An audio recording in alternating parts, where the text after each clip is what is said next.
Welcome to the How to Be Awesome at Your Job podcast, the show where brilliant professionals share how to sharpen the universal skills required to flourish at work. Enjoy more career fun, wins, meaning, and money with your host, Pete Machiavelli. All right, well, I'm super excited to be introducing Jocelyn Davis here on the 7th episode of the How to Be Awesome at Your Job podcast. Jocelyn's got a great new book that releases today. It's called The Greats on Leadership, Classic Wisdom for Modern Managers. And this was so fun chatting with her about this. And it's all about what the greats have to say about leadership, the great thinkers from the great books throughout the centuries, whether that's Plato or Mary Shelley with Frankenstein or Carl Jung, all of them. So we've got a good smorgasbord there of insight here. And it was a lot of fun chatting with her. Clearly, towering intellect made me think of some of the smart folks in my book club. Shout out to A&O, Ales and Orthodoxy, what? And so that was fun just to have a chat through these books. So there are many just fantastic nuggets of inspiration and insight, kind of a smorgasbord, if you will. Some of the tops I'd highlight up front are: 1, Jocelyn's biggest performance takeaway she gained from serving for decades as a senior executive in a global leadership development firm. 2, Machiavelli's surprisingly soft side when it comes to some of his change management advice. And 3, how Carl Jung's original thinking on psychological type is really a bit edgier than some of today's Myers-Briggs conversations you tend to hear. And so, as always, if you want to check out some of the visuals associated with this episode, whether that's the transcript, the show notes, the links to things mentioned, the book, etc., you can find that at awesomeatyourjob.com/EP7. Letters EP, then the number 7. So Jocelyn's story is, she is an author and consultant with 25 years experience in the corporate learning industry. Before founding her company, 7 Learning, she was head of R&D for the Forum Corporation, a global leadership development firm. She is the co-author of Strategic Speed, Mobilize People, Accelerate Execution, and has published widely on leadership, strategy, execution, and workplace learning. Her clients have included companies such as Microsoft, Disney, and Unilever. Known as an exceptional leader herself, she is the recipient of awards for excellence in management and product innovation.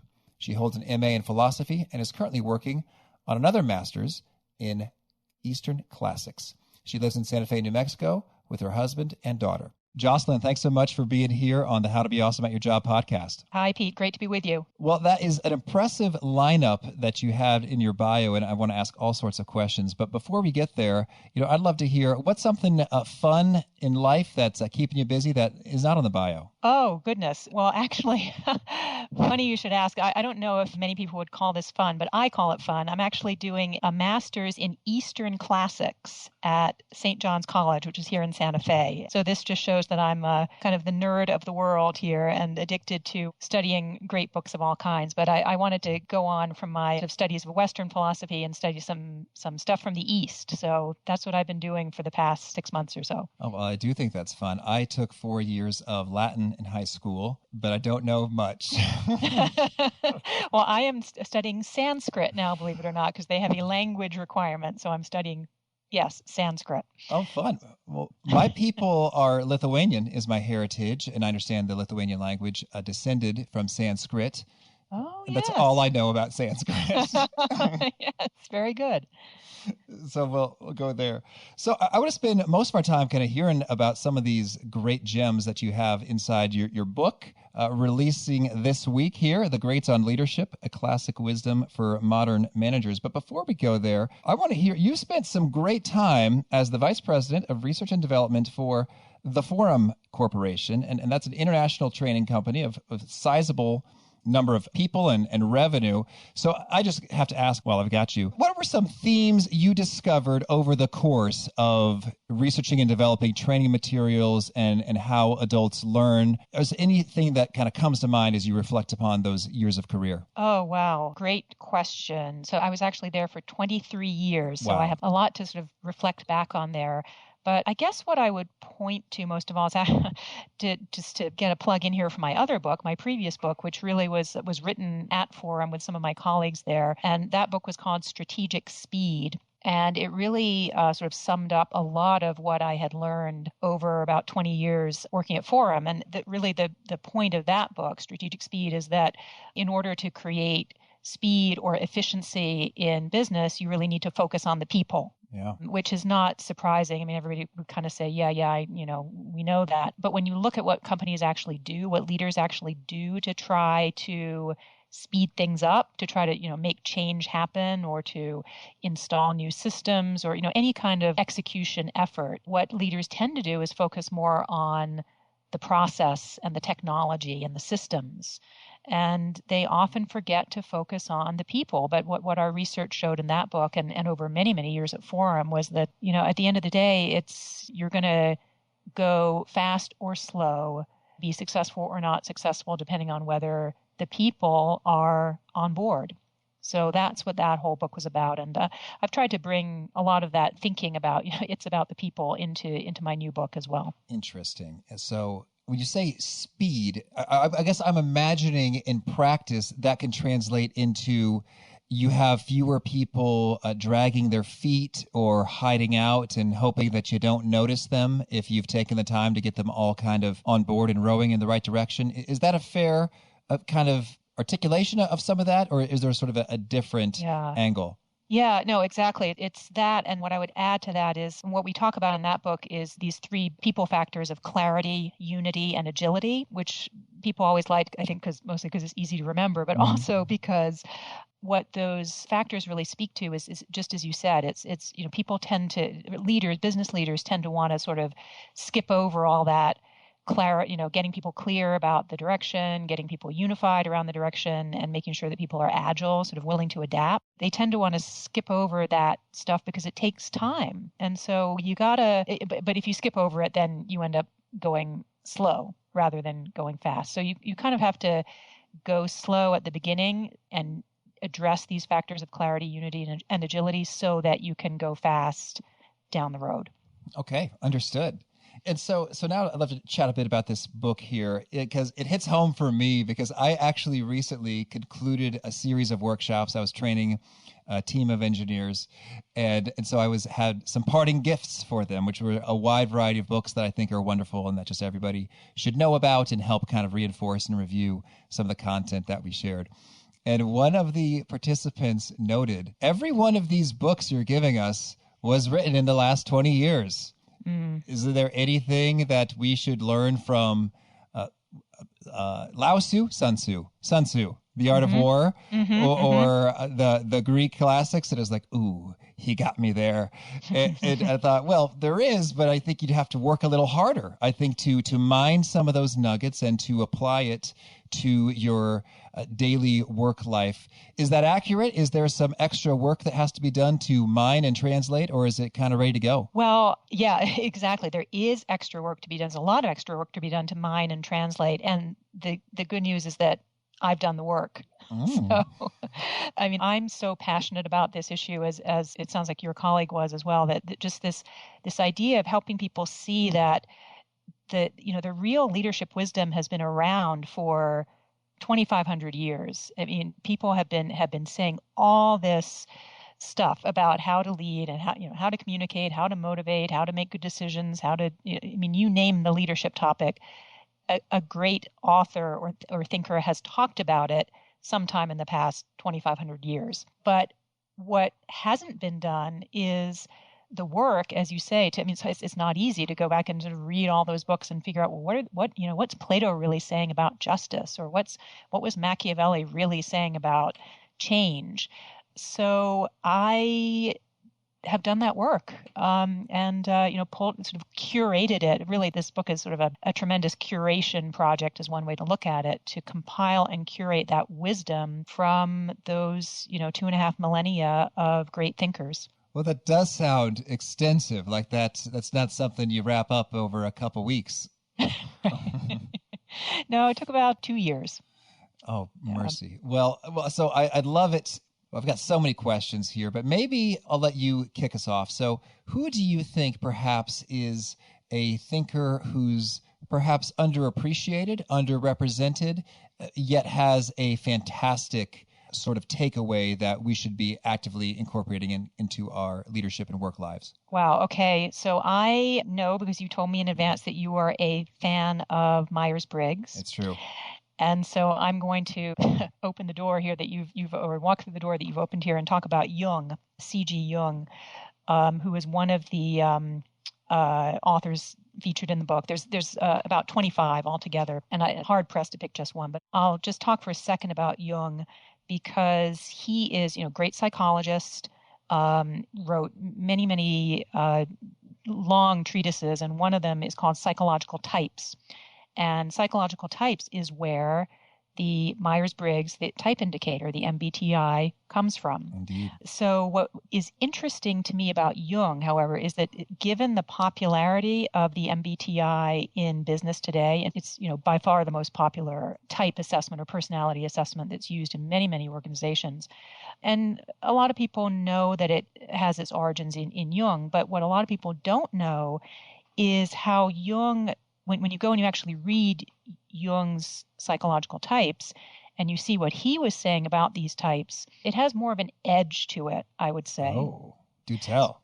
Yeah. So the thing about Myers-Briggs, and I love the MBTI, so don't get me wrong, I'm an INTJ, and I love knowing my colleagues' types, and I used to do this with my team. I would have them do the MBTI. We talk about it. So I think it's great. But what Jung does is he takes it sort of 3 or 4 steps deeper in that he doesn't say, well, it's just important to know your type and it's important to know other people's types and then you'll gain, a greater appreciation for different personalities. He also says you've got to integrate the different sides of your personality. So that means acknowledging and finding healthy ways to integrate your other side. So in other words, it's not okay, like for me as an introvert, to just say, well, I'm an introvert, and so I'll just be introverted and kind of go with that. Because what happens, says Jung, when somebody sort of leans way over to their favored side, is they tend to, their non-favored side, so in my case, extroversion, tends to sort of come out in weird ways. Like they're not sort of they're not acknowledging it and dealing with it in a healthy way. And just, so a really quick example that I'll share with you. This happened to me, 20 years ago now, 25 years ago. I was leading my first training program. I was co-teaching a little sort of coaching program. And I knew that as an introvert, I tend to come across as maybe a little quiet, not dynamic. So I realized this. And so I decided, well, I'm going to be extroverted. So I went around the whole session with this like huge fake smile, very loud voice, sort of, approaching people in this, what I thought was an extroverted way. And of course, it came across as completely fake, turned people off. They thought I was some kind of lunatic, I think. So the session did not go well. So what Jung would say in an example like that is, well, you have not figured out, you, Jocelyn, have not figured out how to integrate your this other side, this side that's not your favorite side, extroversion, and figured out how to sort of integrate it in a healthy way and achieve, a balance that would make you more successful. That's just an example of this one thinker, Jung, and how he kind of takes, if you read what he says about this thing that we all think we know a lot about, the Myers-Briggs, he really takes it to kind of a deeper and more, a more challenging place, I think. Right. So when you said edge there, it seems like there's an implication that there's maybe more of a dark side, or you said challenging. I mean, you described something coming out in a sort of with a suboptimal outcome, like that extroversion that seemed inauthentic. And sometimes, well, I guess in type practitioners might talk a bit about different types and their reactions to stress, but I'd love to hear a little bit more. So what are some of the more kind of edgy implications of the Jung perspective on this? Well, so here's just sort of a related but a different thing that he talks about is, with Myers-Briggs, and this is true with a lot of the present day thinkers that are kind of picking up on some of these ideas from the classic thinkers, they tend to take these ideas and they come out as sort of like almost like an I'm okay, you're okay kind of view of the world. And so with Jung, and again, looking at Myers-Briggs again, I would say that the people who have taken Jung's ideas and brought them into the business world today, they come out as sort of I'm sensing and you're intuiting, and I'm judging and you're perceiving, and that's all fine and it's all okay. What Jung does, though, being a psychologist, I mean, he was a person who was working with people who had problems and were coming to him, trying to make their lives better. And so he just acknowledges that, and this is really what I mean by edge, I guess, in a way, is that you really need to grapple with these things, and especially as a leader or as an individual in business, you need to think about not just, okay, well, hey, I'm an INTJ, great. But you need to think about, I'm an INTJ. What does that mean I'm likely to do wrong? What are the traps? What are the pitfalls that I'm likely to fall into? And a lot of these classic writers, these great thinkers, they spend a lot more time on the pitfalls that you're likely to fall into, that we as human beings, and then you as an individual, are likely to fall into, and sort of acknowledging those traps and figuring out how to avoid them. Oh, well, now I need to know. What are my pitfalls as an ENFJ? Yeah. Well, you got to read Jung. All right. No shortcuts.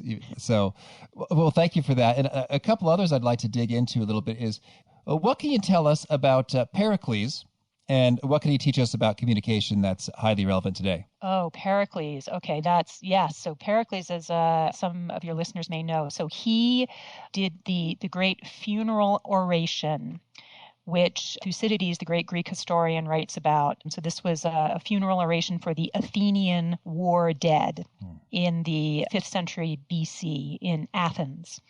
And Pericles' funeral oration, what people may not know is that Abraham Lincoln, it is thought, actually you looked at that funeral oration as one of the models for his Gettysburg Address. Oh, really? So it's known as sort of one of the great speeches of all time, even picked up on by Abraham Lincoln. So one of the things that's interesting about Pericles and communication that I point out in my book is that a lot of leaders really emphasize kind of they try to be inspiring when they communicate.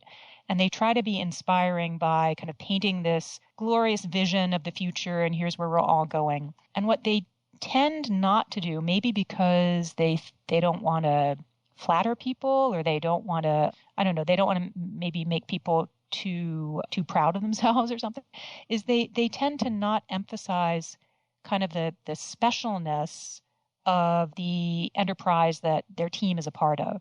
So they're kind of reluctant to, make people feel too good about themselves, I think. But Pericles, his funeral oration is all about these Athenians, what makes Athens so great, the Athenian character. It's as if a CEO were talking to an organization and saying, this is why this organization is so special. And the effect that has is it makes everybody in the room want to live up to that specialness. So I like that a lot. Yeah, it's a sort of a twist on the vision thing, if you will, because the trouble with visions is like, here's this wonderful vision. Well, a lot of people are going to say, well, why should I care? Maybe that's your vision. I don't know why I should want that. But if you really talk about what makes this organization special, what makes you special, make it about the audience, and what sort of all the things they're already doing right and all the things that are already wonderful, then that's going to make them almost sort of stand a little taller, stand up on tiptoe and say, boy, I want to live up to that. I'd better live up to that. So that's one thing that I learned from Pericles. Oh, that's fun. And for me, I'm drawing all kinds of connections here. So I guess some of the modern writing, I'm thinking about Dr. Robert Cialdini on influence, talking about commitment and consistency. It's like, ooh, I'm part of this organization, and this is what we stand for. Therefore, I want to live up to and be consistent with this image or vision. And that really was my experience. When I was working at Bain, I felt very much a sense of pride. And they talked a lot about the Bain DNA and how it's hard for you to it's hard for us to hire from the outside because, not very many people have that. But, some people do, and we can get them in. But mostly it's homegrown and all that stuff. Nice. Well, that's good. And how about Machiavelli? I think of him as the original Frank Underwood. What can he teach us about change? Yeah, Machiavelli. So here's another example of where people sort of have these classic thinkers have come down to us in kind of a caricatured form almost, because people will think of Machiavelli as, Machiavellian. He's, his his book, The Prince, is known as the sort of how-to book for tyrants. It's got all this really sinister advice in it. And it does, to be honest. I mean, he's a tough guy. But again, when you read The Prince carefully, what you realize is that Machiavelli has an extraordinary respect for the soft stuff.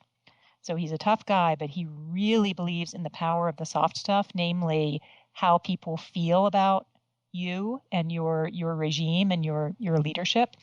So he's not he's not one of these people today, the consultants today, who would say, you got to focus on ignore the soft stuff, focus on business, focus on numbers, focus on results. He would say the number one thing that a leader needs is the support of the people.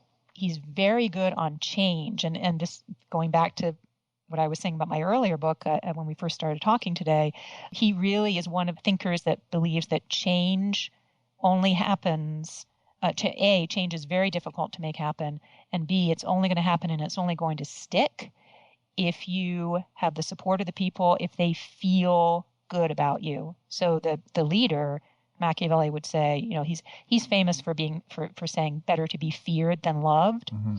But that's just one, almost like a throwaway comment in the midst of a lot of advice about how to win the support, maybe not love, but certainly win the support and the good feeling, the goodwill of the people that you lead. Well, boy, it's been so long since I've read that. Could you refresh our memories? What are some, applicable takeaways in terms of how one does win over that support? Well, so one thing that he emphasizes is the importance of being with the people, going and living with them, not just sort of staying in your palace or off in some other country and sort of letting your henchmen go and take care of it. He says, you've got to go, you've got to be there, you've got to be present. He also says, don't ever underestimate the trouble that you'll get into as a leader if you insult or humiliate people. He's very clear on, you need to, if you make people feel bad about themselves, if you humiliate them, then they are not going to forget it. So if you need to get rid of somebody, and of course he's actually talking about like executing people, which is not what we do, not what we do today. But the idea still applies. If you need to, if somebody's not the right person for a job and you need to get rid of them, then show them out the door immediately. Get rid of them. Don't have them hang around and sort of make them feel bad and beat them over the head and humiliate them, because they're never going to forget that. So it's much better to, if he's a big proponent of when there are problems, you need to, even if it's, you have to do some sort of unpleasant things that are going to make you unpopular, just do them cleanly, do them quickly, get it over with, and then move on to win the support of the people that, that you have around. Because if people are angry with you, if people feel insulted, then, it's going to come back to bite you. Okay, understood. Well, so let's maybe tackle one more. It's like if you had to pick one that you think might resonate with folks in the earlier part of their careers, becoming more awesome at their jobs, who's a classical thinker with a message we should get our arms around? Oh, I'm going to go with, because this is just another unusual one, Mary Shelley, who wrote Frankenstein. Yes. This could be my favorite chapter in the book. I don't know. I love them all, but I really loved the chapter on Frankenstein because people are so taken aback when I say, oh, Frankenstein's actually a leadership book. But it really is. And the reason is that, as some people know, some people don't know, Frankenstein actually refers to Dr. Frankenstein, not the monster, not the creature. And Dr. Frankenstein is basically a leader who has made a bet on, or he's made a bold move. He's made a bet on this sort of big innovation. And soon after it gets rolled out, he realizes it's not working. It's not what he thought. It's not what he expected. And I think everybody, especially early in their leadership career, can kind of relate to this. It's like, I'm a new manager and it's my responsibility to make a new hire or to roll out this new initiative. And it never turns out the way you think it's going to. It never matches the image you have in your mind. So here's Dr. Frankenstein. He had this great dream of, creating this wonderful creature. It was going to be so good looking and nice and everything. And suddenly it's this thing, and it's a nightmare. So what does he do in that moment? The question is, what as a leader, what do you do when that, scary thing rises from the table and it's not what you thought it was going to be, this new product or this new hire or this new system? What do you do? Do you run from it? Or do you step forward and engage with it and try to make it, do you face your monster, or do you run from it? And Frankenstein, Dr. Frankenstein runs from his monster. He does not face it. And it turns out later in the book that really all this so-called monster wants is to be heard. He wants somebody to listen to him. And Frankenstein fails utterly at that. He just says, "Oh, it's a monster. It's a fiend. I'm not going to look. I'm not going to try. I'm just going to run or try to kill it." And so he makes a grave mistake there that a lot of leaders make. What Mary Shelley would say, I think, to leaders is, it's one thing to kind of face down an adversary, but it's much more courageous when a leader steps forward and faces up to his or her responsibilities, faces the monster, engages with this, this thing that you've created, and listens to what it has to say. I like that. And that's something that I've been discovering more and more, is that when you see something that you just think is dumb or bad, just to be very simplistic, and it's like there is a kind of understandable explanation at the root of it in terms of people just kind of doing what's best for them and their families and their careers. And it just happens that given the incentives or system or misunderstanding or something, it just results in having a bit of a mess sometimes. That's right. And the toughest thing, I think, for a leader to do at any stage of a leader's career, I think the toughest thing for that leader to do is to sort of step forward into the mess, into the scariness, into the, people who are yelling at you or making objections or complaining, to step forward and listen rather than, shut your eyes and say, okay, I'm not going to deal with this. I'm going to run away. Mm-hmm. Oh, lovely. Thank you. Well, I don't know. Is there anything else that you really want to make sure you get out there before we kind of shift gears and go into the fast faves, rapid fire pieces?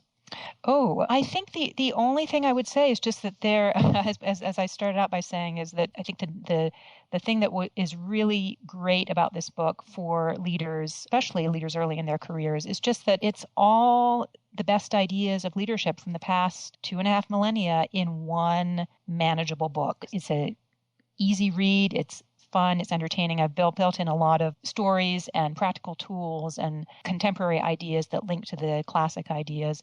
So it's a fun read. So I encourage people to pick it up. Certainly. And you say, so you've compressed 2.5 millennia, and it's a handy summary. Is it shorter than the Summa Theologica, or what's the size there? It's about 300 pages, All right. And each chapter is about 10 pages. So you can, go to the chapters that interest you and read them quickly. All in one volume? Yes. Okay, very good.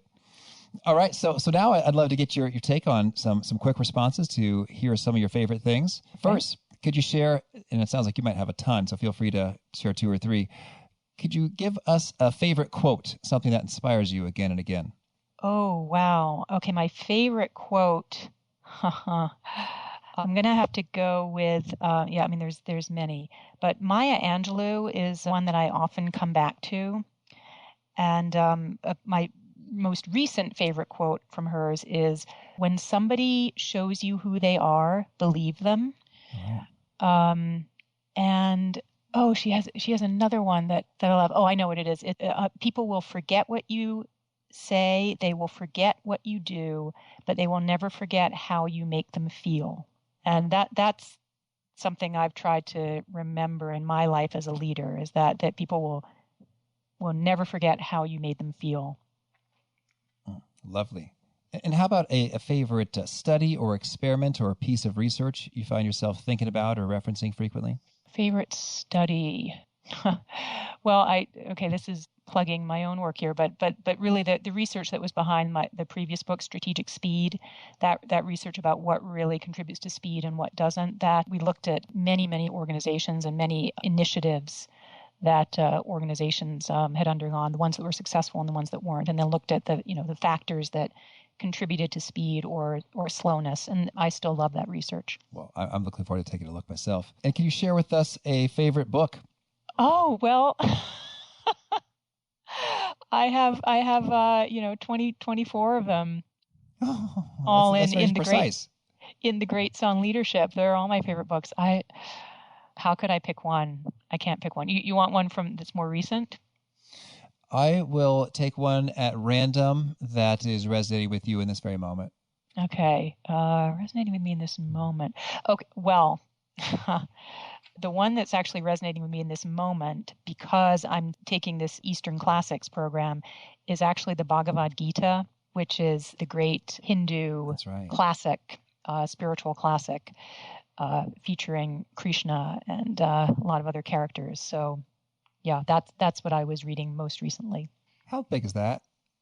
It's short, actually. It's embedded in a huge book, the longest book ever written, which is the Mahabharata, which is literally the longest book ever written. And the Bhagavad Gita is maybe 40 pages embedded in the Mahabharata, so not that long. All right. I might tackle that one. I might tackle that. How about a favorite website or online resource you really like? Online resource. You know what? One of my favorite websites, it's a British website, and it's called The School of Life. Oh.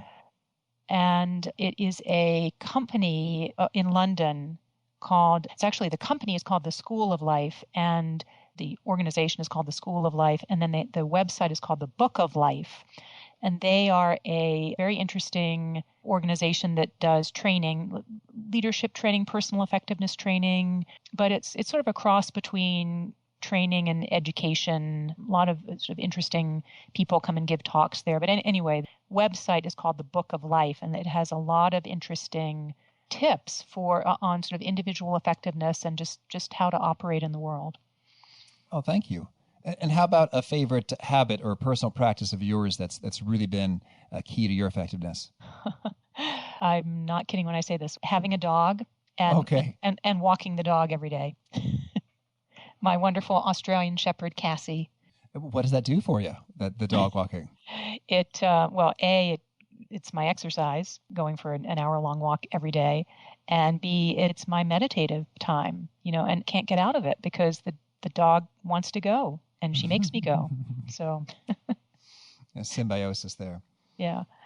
How about a favorite tool? Any gadgets or software or frameworks that you use often? Oh, you mean like a technology tool or?